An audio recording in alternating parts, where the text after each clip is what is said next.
Zoom Ciné, une production de Cinézoom. Zoom Ciné est une mission, une émission hebdomadaire diffusée sur Radio Soleil Provençal, www.radiosoleilprovençal.com, proposée et présentée par Gérard Chargé. Ma mission, et je l'accepte, sera de vous retrouver chaque mercredi. Ce message ne s'autodétruira pas.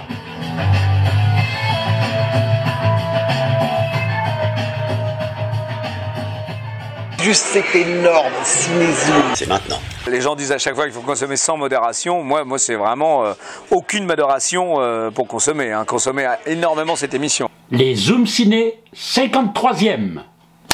Bonjour mesdames, bonjour mesdemoiselles, bonjour messieurs. Au sommaire de cette émission, interview de Christine Félix et de Agnès Maury pour le film documentaire Laissés pour compte. Nous les avons rencontrés, donc nous les entendrons dans cette émission nous parler de Laissés pour compte ou comment renforcer des alliances éducatives entre écoles, familles et quartiers populaires. Dans cette émission également, zoom sur un film indépendant avec l'interview de Yanni Dan, le réalisateur, et de ses comédiens. Ils sont tous passés devant la caméra et sur les ondes, vous les entendrez aussi. Donc certains des comédiens se sont exprimés. Il s'agit d'un film qui est un long métrage quand même, Opportunité contrôlée, un long métrage indépendant qui ne sortira qu'en DVD, mais pour une fois, nous avons eu un coup de cœur pour ce film-là et pour cette équipe, avec un film qui a été fait avec très peu de moyens. Nous parlerons aussi de l'actualité cinématographique, mercredi 22 janvier.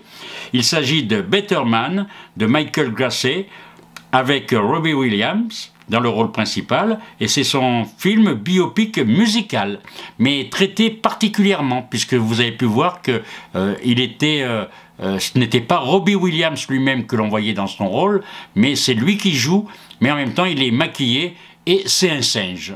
Voilà, donc en allant voir le film, vous comprendrez pourquoi. Un film très inventif. Et nous parlerons aussi de ce film qui sort ce mercredi également. Il s'agit du film Toutes pour une, réalisé par la réalisatrice de Divine, souvenez-vous, Ouda Benyamina. Et c'est une adaptation volontairement féminine des Trois Mousquetaires, avec dans les rôles principaux Oulaya Amamra, Sabrina Ouazani et Déborah Lukumwina. Nous vous offrons aussi des places comme chaque semaine. Je suis toujours là. C'est le titre du film que l'on peut vous offrir, que vous pouvez aller voir dans n'importe quelle salle en France. Il est sorti mercredi dernier, un film de Walter Sales, un film brésilien que je vous conseille et qui bat déjà des records d'audience. Donc il est toujours à l'affiche et nous vous offrons toujours des places pour aller voir ce film dans la salle de votre choix et donc dans toutes les salles de France. N'hésitez pas à consulter notre site ciné-zoom.com pour voir toutes les modalités d'inscription pour obtenir des places de cinéma chaque semaine et également des places pour l'avant-première Paddington au Pérou.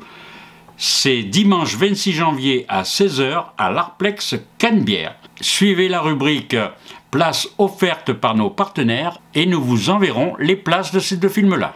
Nous allons écouter la bande-annonce de Toutes pour une, film réalisé par Ouda Benyamina, quand Sarah, une jeune fille en fuite, découvre que les trois mousquetaires qui protègent la reine de France sont en réalité des femmes. Elle décide de partir avec elle et de suivre leurs exemples. Se transformer pour être libre, se transformer pour être soi.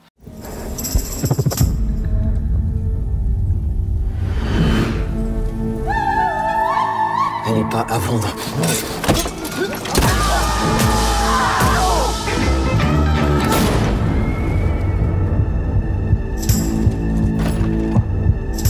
Les mousquetaires sont des femmes. C'est la reine que vous recherchez? Je peux vous aider. Vous savez ce qu'on fait aux femmes déguisées en hommes? On les pend. Déshabille-toi. Faut souffrir pour être un homme. Pourquoi ça enfuit comme ça, la reine? C'est à cause de Richelieu.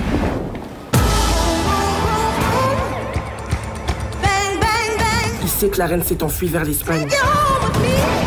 Il a envoyé 50 mercenaires. pour la tuer.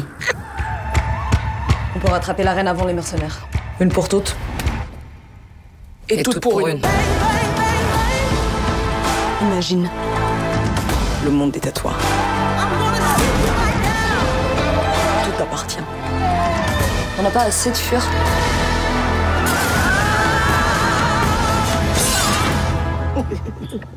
Dites pardon. Pardon. Serre les fesses, droit devant.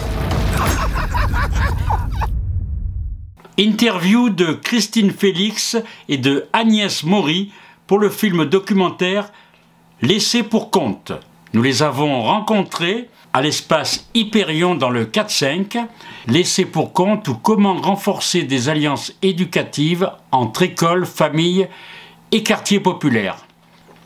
Christine Félix est enseignante-chercheuse, maîtresse de conférences en sciences de l'éducation à l'inspection académique d'Aix-Marseille, et Agnès Maury, vidéaste et réalisatrice.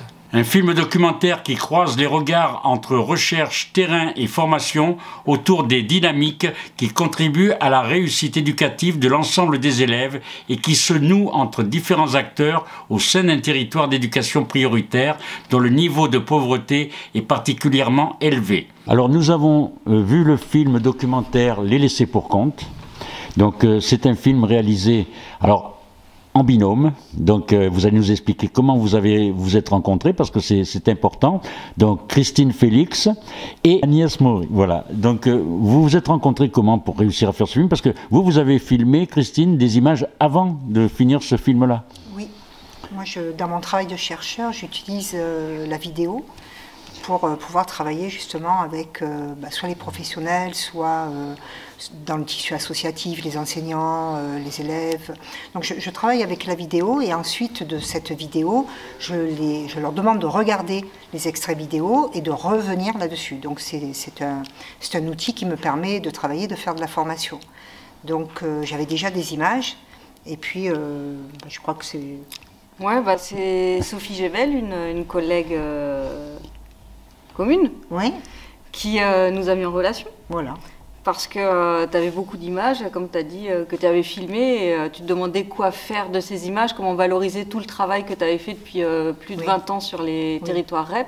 Oui, c'est ça. Oui, et Sophie, avec qui je travaille aussi sur certains modules à l'INSPE, a dit peut-être que ça pourrait matcher. Et on s'est rencontrés, et puis effectivement, ça a matché. Moi, j'ai vu ces images, j'étais fascinée par la qualité, la richesse des propos des images de Christine, parce qu'elle ose aller filmer. Tu as ton style qui est complet et entier, et moi j'aime bien cette façon tout à fait naturelle et spontanée avec laquelle tu abordes soit les élèves, soit les enseignants, et tu oses mettre les pieds dans le plat, et du coup on a une certaine richesse qui ressort de ces images. Et moi j'avais vraiment, en voyant les images et en t'ayant rencontré, j'avais vraiment envie de faire ce film avec toi, ça m'a complètement inspirée.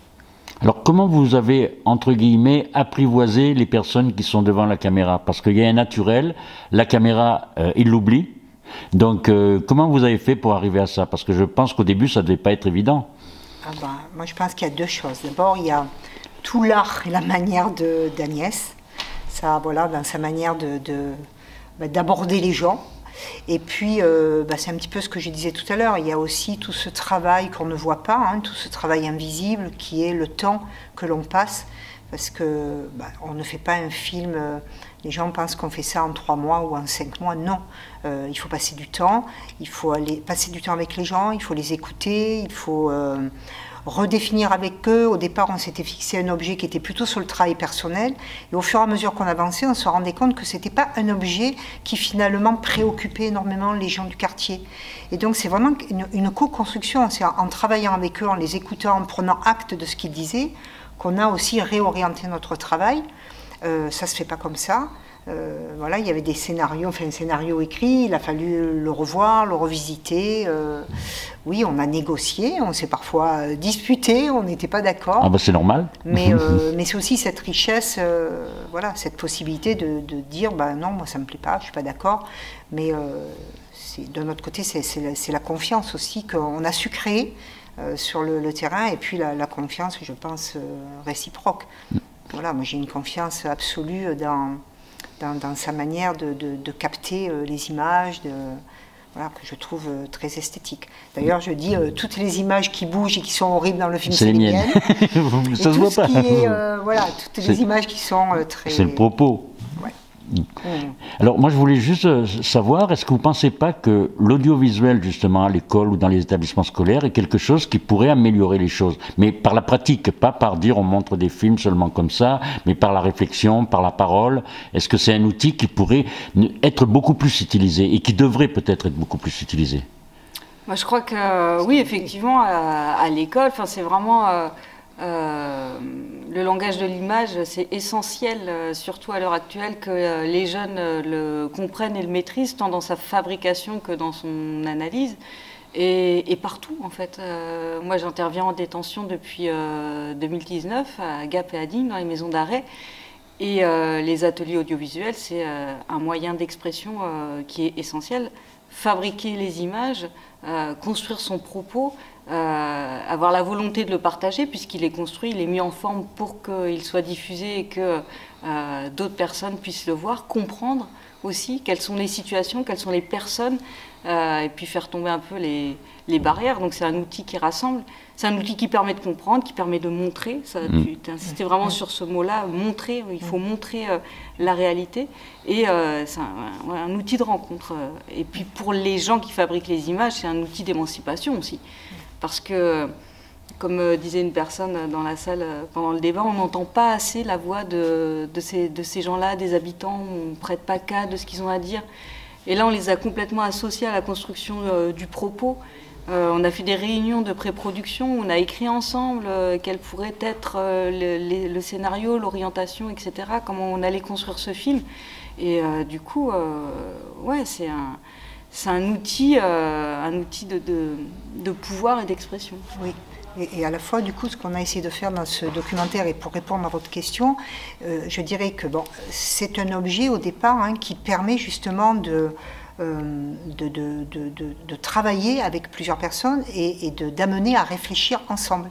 Donc c'est dans cette construction, dans cette conception de cet objet filmique, finalement, que les gens ont pu développer aussi un certain nombre de compétences. Et puis ensuite, la deuxième fonction, c'est au moment de la diffusion, de pouvoir ensuite, évidemment, voilà, faire débat. Donc oui, ces outils-là, ces médias, à la fois en photo et en film, je crois qu'ils sont importants pour cette question d'émancipation, effectivement, notamment quand on travaille avec des populations plus fragilisées. Oui. C'est un peu ce qu'on a essayé de faire là, notamment sur Manosque, par exemple. Oui, parce qu'en même temps, vous avez des projections qui sont organisées un petit peu partout, des projections débat, et c'est vrai que vous vous rendez compte que le public est intéressé par ces sujets. Oui.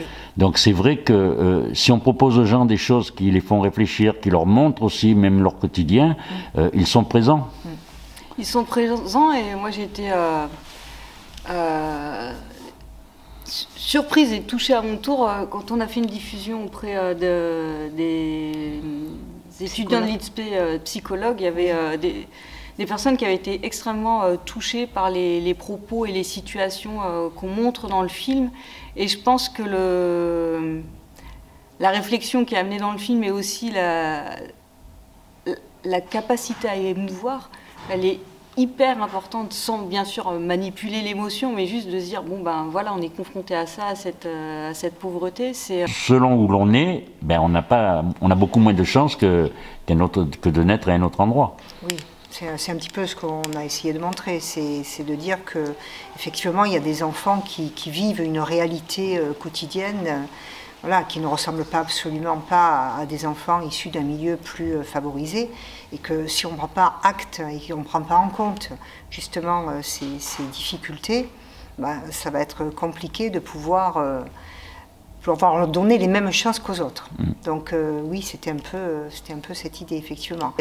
On voit qu'il y a de moins en moins de mixité sociale, alors que les pouvoirs publics ne cessent de parler du vivre ensemble, du lien social et autres. Ouais. Donc on voit bien ces paradoxes qui se juxtaposent, et je crois que dans ce film, c'est aussi un petit peu ce qu'on a essayé de montrer.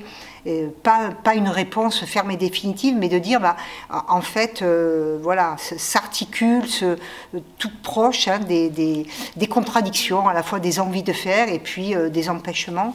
Et c'est aussi ça qui rend la chose complexe. Et en même temps, la fragilité aussi de cela, parce que dans le film, vous le dites même, ou je ne sais plus si c'est dans le débat, mais en tout cas, vous dites que ce lycée que vous avez choisi, ce collège, oui.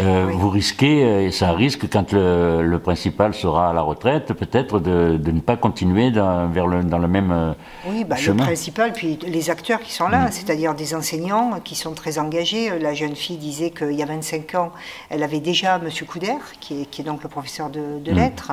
Non, il y a plusieurs acteurs qui sont présents et qui justement ont des valeurs communes. Et c'est ce qui fait que c'est aussi l'envie qu'on a eue d'aller filmer dans ce collège. Mais c'est vrai que la dimension humaine, elle est hyper importante et elle pose question par rapport à la pérennité des actions, des dispositifs, la qualité. Bien sûr, un enseignant comme Bruno, il s'investit complètement, il y met corps et âme dans cette classe relais. Et donc la dimension, et heureusement, la dimension humaine reste primordiale. Et on ne peut pas changer des dispositifs, coller un numéro et se dire bon, toi, tu as tel profil, alors va faire ce stage-là et puis oublie tout le reste. C'est un peu l'orientation que ça prend, notamment aussi dans les missions locales où c'est un peu effrayant de se dire que on va être analysé par un robot, une intelligence artificielle qui va prendre en charge notre orientation dans le cadre de stages ou de formation. Non, la dimension humaine, elle reste entière, elle a ses défauts, mais elle apporte aussi énormément de compréhension, d'empathie qui sont nécessaires à grandir, comme dit Bruno, ou vivre ensemble, tout un tas de trucs. Il y a la possibilité de voir le film par ce biais-là, mais nous, ce qui nous semblait aussi important avec Christine dans la diffusion, c'est qu'il puisse y avoir du débat. Et donc que des diffusions soient organisées et qu'on puisse après échanger avec les personnes, parce qu'il nous semble que le temps après le film est aussi hyper riche et les témoignages et les réactions qui prolongent le film sont importantes. Donc il y a la possibilité de le voir chez soi, avec une plateforme vidéo, un carnet hypothèse qui est en train d'être construit, et puis surtout ce qu'on cherche, c'est bien sûr les diffusions publiques avec vous. Merci beaucoup. Merci. Les Zoom Ciné sur les films dans les salles. Mercredi 22 janvier, il s'agit de Better Man de Michael Grasset avec Robbie Williams dans le rôle principal, et c'est son film biopic musical, un film très inventif. Je suis Robbie Williams. Je suis une des plus grandes pop stars du monde. Voici mon histoire. Mais je vais pas la raconter d'une façon ordinaire, parce que je me vois pas comme les autres me voient. Pendant 2 heures, vous êtes tous à moi! Faut dire que j'ai toujours été un peu moins évolué. Alors on reprend du début, d'accord? Mon père n'en avait que pour les stars de l'époque. Ce truc, c'est inné. Si t'es pas né avec, c'est que t'es un moins que rien. Je veux pas être un moins que rien. Tu es bien comme tu es.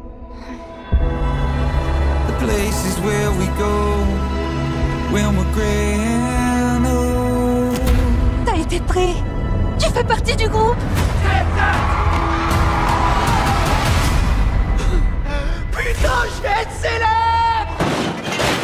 Ferme-la, connard! Oh, va te faire foutre, Glenn! Maman! Regardez autour de cette table. Dans 5 ans, je vous garantis qu'on va tous se détester. Mais on sera riches. Je ressemble à une pop star pour toi? Trésor, tu es parfait, ne change rien.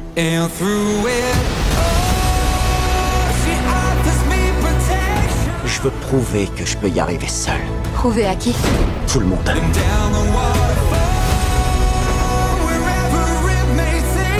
Une chanson n'a de la valeur que si elle te coûte. Si vous riez, faites-le intérieurement, d'accord? J'en ai rien à foutre de leur avis! Oh, si tu te soucies de la vie de tout le monde.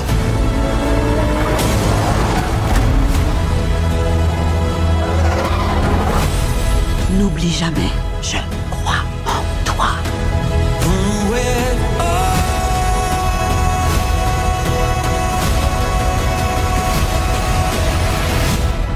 Donc, l'histoire commence.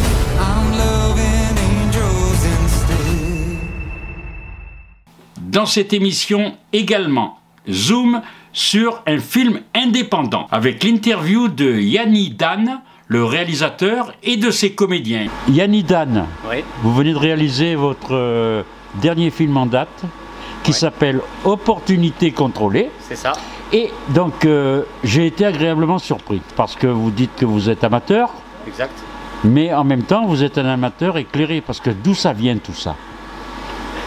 L'imagination. Je pense à des scènes, à des mises en scène et je note ça. Je sais que ça va me servir pour un film un jour et bingo. Après je pioche dans tout ce que j'ai réfléchi, je me monte mon scénario et on le réalise. Et comment vous arrivez à monter des films comme ça sans budget? Ah, ça c'est le secret. C'est le secret à la Chaplin. Oh. Voilà. Alors je vais vous expliquer en 2-2. Oui, en 2-2 comme ça. Comme je disais dans les festivals, on est dans les années 20. Pour moi, on est dans les années 20 parce que je n'ai pas le budget. Donc on va dire que les pieds Steadicam, tout ce qui est plaques, les plans de caméra de travelling, tout ça, ça n'existe pas. On va se démerder. Qu'est-ce qu'il faisait Chaplin? Avec une roue et un bâton, il se fabriquait son Steadicam où il faisait... Eh ben moi je pense pareil. Je me dis, je n'ai pas ça, ça existe, attention. On peut avoir, pour faire cet effet visuel de la pyrotechnique, ça existe. Mais comme on n'a pas le budget, qu'est-ce que je fais? Pyrotechnique, pétard, un plastron pour protéger, des poches d'hémoglobine sur le pétard. Mon ami qui est là-bas, il allume et ça fait exactement... voilà. Alors en gros, pour les gens qui écoutent, si vous avez un budget à mettre dans un film, je vous garantis, vous me passez le budget, je vous réalise le film et je vous ramène de l'argent. Je ne peux pas mieux faire. Je ne peux pas mieux faire. Alors moi j'aimerais savoir, juste avant que vous nous présentiez une partie des comédiens, ouais. Parce que c'est vrai que ils sont exceptionnels, moi je trouve, hein, je m'excuse de vous dire ça. Hein. Ah, c'est génial, c'est bien, voilà. Bien pour eux que comme on n'est pas des comédiens confirmés, tout ça, c'est vraiment bien pour eux et ça ils ont mis quand même 9 mois à faire le film, ils se sont saignés, je les ai saignés. Non. Juste 2 mots de l'histoire, ce scénario il est fou, à mon avis c'est un film qui mélange les genres. Ouais. Donc il y a de l'humour, il y a du gore, il y a un petit peu, il y a des combats. Je vais vous faire un pot pourri, oui. Un pot pourri un thriller avec de la comédie. Alors c'est un couple qui leur arrive un petit malheur et le jeune perd sa copine et il devient paralysé.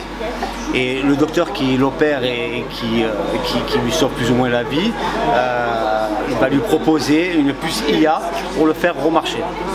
Et il accepte, même s'il a des doutes, il accepte. Et cette IA va commencer à comment dire ça, à changer son comportement. Ouais, voilà, changer son comportement et il va pouvoir être contrôlé par le docteur qui a déjà de nombreux adeptes avec la puce, donc il fait ce qu'il veut. Vu que là, l'hôpital, le directeur d'hôpital, qui met des bâtons dans les roues avec l'ordre des médecins, donc du coup il décide de s'en débarrasser et il envoie son dernier cobaye. Mais tout va pas se passer comme prévu, non, voilà. Parce que on garde les points d'interrogation. Ouais, voilà, parce que cette IA le contrôle et lui il veut plus que le contrôle. Donc du coup ça va le mettre dans une situation qui fait qu'il va falloir qu'il s'en sorte. Et voilà, c'est plein d'actions, c'est plein de rebondissements et il y a des points de comique, c'est ce que j'ai voulu faire aussi. Donc en gros c'est ça. C'est un jeune qui reçoit une puce IA qui ne va pas pouvoir la contrôler, qui va être contrôlée par quelqu'un d'autre et ça va l'amener à des désastres, voilà. Et en même temps, voilà, ça montre un petit peu les dangers de comment les manipulations génétiques peuvent voilà, comment ça peut dégénérer ou comment ça peut avoir profiter à d'autres. Opportunité contrôlée. Et donc, il sortira certainement en DVD. Voilà, en DVD il sortira, c'est sûr. Après, moi, je sais que je vais quand même faire profiter gratuitement et le mettre sur YouTube. Pas pour maintenant. Mais le film sera sur YouTube, peut-être en 2 parties parce qu'il est un peu long, mais je le mettrai sur YouTube en 2 parties. En tout cas, on n'a pas vu le temps passer, et puis on a découvert quelque chose, et donc c'est important de... C'est ça qui me faisait peur. 1h50 de film, je me suis dit, est-ce que les gens vont rester? Il faut vraiment que je le fasse, qu'on ne s'ennuie pas. Et justement, des films indépendants, des films qui sont faits avec de petits moyens, et avec des gens qui ont la volonté, on voit qu'on arrive à faire des films qui peuvent divertir le public. Ouais, exactement. Voilà. Et je continuerai à faire, que je sois... Demain, que je sois professionnel ou pas, moi, franchement, je fais ce que j'aime. J'ai ma filmographie, je laisse ce que je veux à ma descendance. J'ai mes films. Je voulais faire une carrière comme ça, comme tous les acteurs. Je suis pas connu. Avant j'aimais bien les regards des gens qui me disaient putain, super, putain, je voulais que des super. Si j'en ai pas aujourd'hui, ça me changera rien à mon truc. Il n'y a personne qui me cassera l'élan de faire ce que j'ai envie de faire. J'ai envie de faire ça, je le ferai. Même s'il y a des gens qui vont me dire oh mais il vaut rien ton film. Oh mais il manque de... Pour moi il vaut tout. Pour moi il vaut tout. Et moi que je vais être enterré, j'aurais laissé un truc à ma descendance, j'aurais mis ma famille dedans. Et non, j'aurais réussi... Vous savez ce qui manque là, je suis comme un acteur. Il manque que les sous la vie là. Et oui. Après, je vis exactement comme un vrai comédien. Vraiment, je fais mon chose. Quand je pars pas là, je pars en spectacle. Quand c'est pas en spectacle, ça reste dans l'animation. Oui, parce que vous avez une société d'animation aussi, oui, voilà. Que vous proposez des spectacles régulièrement. Des super-héros, des spectacles de sosie, des spectacles de... Je fais pas mal de trucs, je tourne. Et là, bientôt, je me lance à la course de voiture de caisse à savon. Voilà, 18 mai, je fais une course à Salon. Vous appelez en premier. Là, j'appelle Jean Santiago, c'est l'acteur principal du film. Il a morflé dans le film. Il a morflé dans le film, il a morflé dans le tournage. Donc, il a morflé capillairement. Ouais, les cheveux ils ont poussé, coupés, ils sont revenus. Quel plaisir pour faire ça. Quel plaisir de travailler avec un ami, déjà, premièrement. Deuxièmement, de faire de la cascade pour un projet, un vrai projet. Et se tenter dans l'acting, dans le machin, d'essayer d'évoluer. On voit même dans le film, pour une première, l'évolution du début à la fin de tous les comédiens qui se sont donnés pour le film. Donc c'était super. Et ouais, c'était incroyable. Genre, venir, essayer d'apprendre les dialogues tant bien que mal. Les pavés, j'appelais ça les pavés. Ouais, les pavés. Essayer d'arranger le collègue Alex qui arrivait pas quoi, avec ses trucs pour lui montrer pendant les scènes. Ah, il a bien feinté les choses. Tiens, on va appeler Alex. Oui, alors juste une petite, puisqu'on parle de cascade, ouais. C'est vrai qu'à l'origine, vous êtes issu de la cascade? Oui. À la base, ça se ressent parce que c'est vrai que dans le film on sent que vous aimez ça. Après, en tant que spectateur, on peut aimer complètement et puis après on peut dire peut-être qu'il y en a un petit peu trop. Mais en même temps, c'est pas trop parce que ça se rattrape. Parce que c'est vrai qu'on pourrait croire que le film est un peu long, mais c'est rattrapé par plein d'autres choses. Parce qu'à chaque fois vous amenez quelque chose de différent. Donc la cascade, vous avez commencé par ça? J'ai commencé par ça et le film a été coupé. Il y a des scènes de cascade et des scènes de combat que j'ai réduit. C'était que de moi, il n'y aurait que de ça. Et oui. Mais voilà, comme je voulais vraiment me concentrer sur l'histoire et que les gens ils comprennent vraiment l'histoire. Non, on a quand même bien développé l'histoire, je trouve. Genre au début, il a quand même bien développé. C'est ça, t'as 20 minutes au début du film qui fait qu'on est obligé de rentrer dans le truc. Ouais. J'ai fait l'histoire pour justifier l'action. Voilà, j'avais besoin de faire des combats et j'avais besoin de... Ça suffit pas de quelqu'un qui se fait agresser dans la rue, il y a un combat, c'est beau, il passe à un autre, ouais. Ça me suffisait pas. Donc je voulais vraiment que ça ait un sens. Donc il combat pour... Et puis au début, c'est pas combattre. C'est ça que je voulais... Ouais. C'est surtout ça que je voulais... Dans les cascades, justement, on a essayé de le montrer, je trouve que ça s'est quand même un peu vu. Ouais. Du début où le mec n'a zéro technique, zéro rien, et au fur et à mesure, ça avance et tout. Non, franchement, on s'est gavé. Alors, le suivant. Le suivant, c'est le grand méchant du film. Le grand méchant du film. Celui qui s'énerve, celui qui s'énerve. Il pleure en rigolant, il fait tout. Ouais. Et il est là. Il se permet même de se donner la réplique. Il se permet même de se donner la réplique parce qu'il a ses frères jumeaux. Exact. Ben, je te laisse commenter. C'était vraiment une expérience super, franchement. Ma première expérience au cinéma. Ah, c'est la première fois en plus? Ouais, je fais du théâtre, mais j'ai jamais fait de cinéma. Et c'était fabuleux. Je remercie Yann pour sa confiance. C'était vraiment top. Il m'a filé dès le début un rôle si important. C'est l'un des seuls quand même qui a essayé de comprendre dans le film. Parce que comme j'aurais pas donné le scénario en entier, je voulais pas qu'ils ont peur. Mais pourquoi ça? Mais pourquoi si? Mais attends, pourquoi ça? Mais ça? Et des fois j'arrive à lui expliquer, et des fois c'est pas possible d'expliquer un flashback qui va de l'autre côté, t'as vu, de trucs, tu vois, quand t'as la vitre qui baisse. Tout à fait. C'est des trucs, t'as vu, sont allés vachement loin, mais c'est des jours de tournage courts, que tu t'en souviens plus, mais quand tu regardes le film, tu fais ah oui, et ça. C'est ça, c'est ça. Non, j'avais besoin de savoir des choses sur mon personnage avant de jouer la scène pour compléter, mais il fallait que je prenne mon temps parce que s'il me donnait pas les infos, c'est que il fallait pas que je connaisse ces infos et ça me permettait moi d'avancer. Donc vous êtes prêt à remettre le couvert, comme on dit? Ah ouais, non mais moi j'ai adoré ça, franchement. C'est trop bien. Et il peut avoir que des rôles principaux parce que on lui donne 3 pages de texte et il apprend. Ah ouais. Et il est fort sur ça. Alors Sylvie, en plus vous avez donné un coup de main pour l'écriture. Parce que Yann dit en introduction que justement il a du mal pour dire les phrases. Elle a rectifié tous les dialogues. Oui. Elle les a mis à sa sauce, elle a tourné les phrases en vrai français. J'ai aidé un petit peu avec ma patte. Voilà. C'est votre métier ou? Non. Non, vous n'êtes pas dans les lettres? Si. Ah, quand même. Lettres, oui. Oui. Vous êtes professeur? Je l'ai été. Vous l'avez été. Oui. C'est pour ça. C'est pour ça. Donc le truc à lui passer, le scénario, comme elle a rédigé, et puis l'histoire du film, et j'ai tout donné en fait, moi tout. Je sais pas parce que je suis une catastrophe à l'école, je suis désolé. Oui, parce que ça fait combien de films que vous faites? Et là maintenant, j'en ai. Ça fait quelques-uns. Ouais, j'en ai 12. 12, une douzaine? Oui, donc à chaque fois c'est vous qui avez... Non, pas toujours? Non, toujours. que sur 2 films, l'avant-dernière d'accord. Et le dernier. D'accord. Pourtant vous jouez dans le film aussi? Oui. Voilà, donc double emploi. Double emploi, c'était super. Quel est le plaisir que vous avez eu?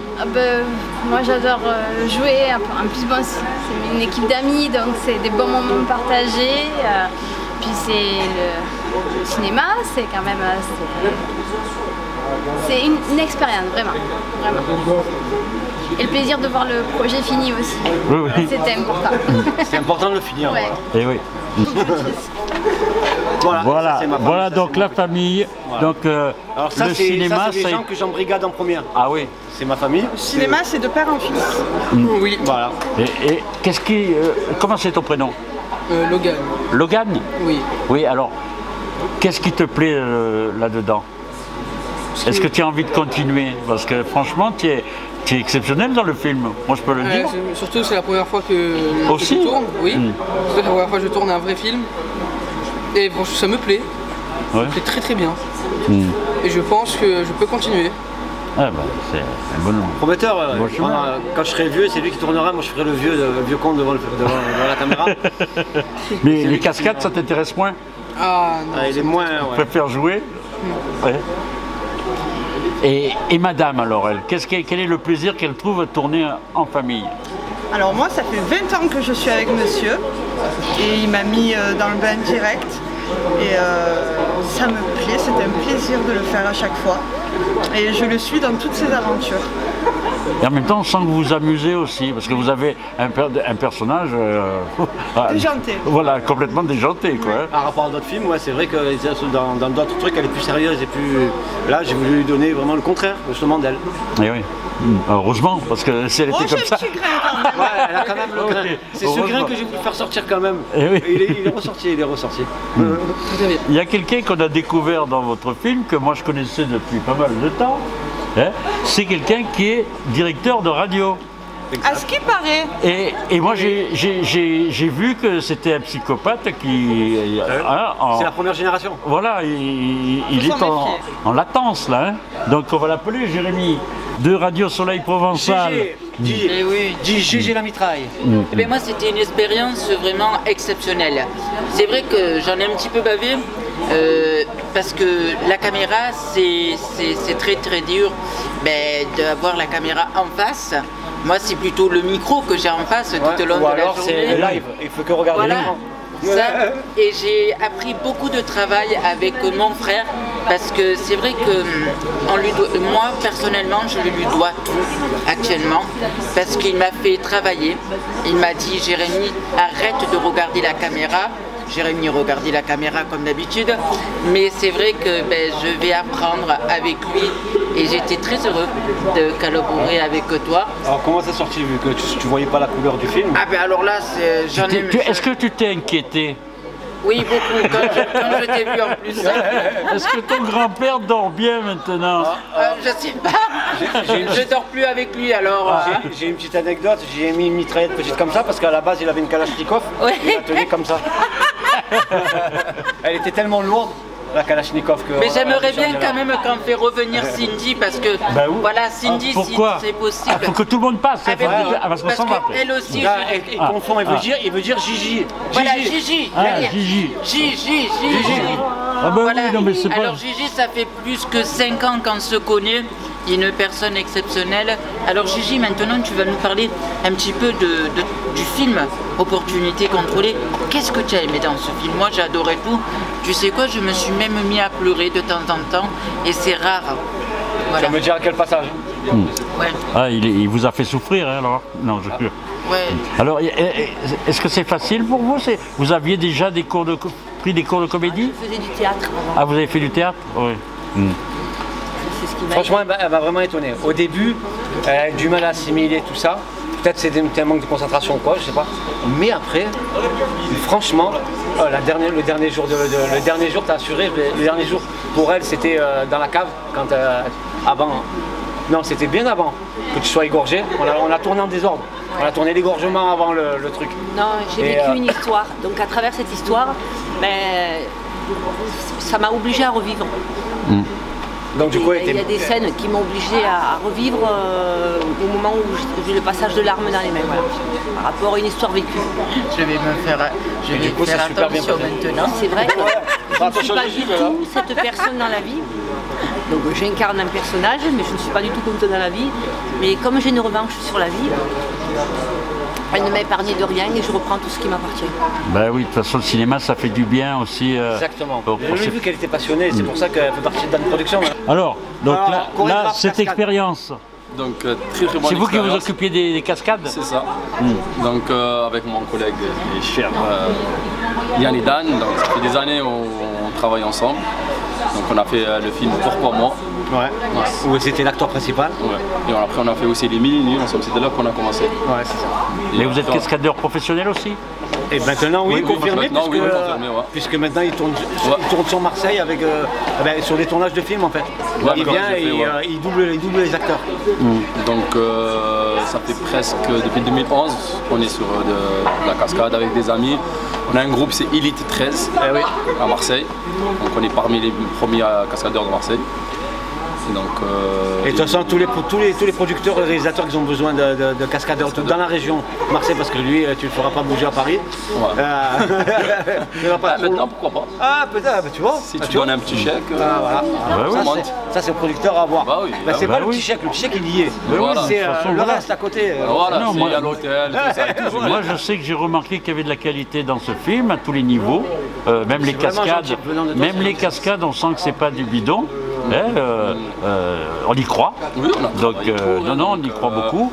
Alors c'est vrai qu'on aime ou on n'aime pas les cascades, mais en même temps le style de cascade, avec l'histoire qui est racontée, il y a de l'humour qui est mis même dans le jeu de la cascade. Oui, il a été mis un peu par rapport au thème, par rapport au film, donc des fois où c'était la vraie cascade, des fois comme vous avez dit, un peu de la cascade comique un peu. Comique, quand il le tase et qu'il essaie de le réveiller.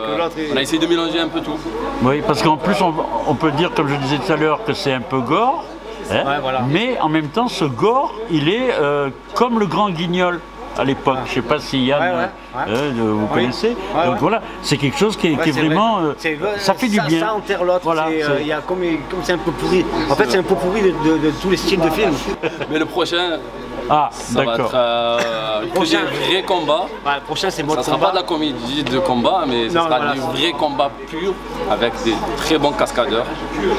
Et là, le prochain, c'est lui qui chorégraphe tous les... Chorégraphe vraiment au maximum. Et moi, je m'occupe de l'histoire. Et voilà, on mettra des très bons cascadeurs de tout.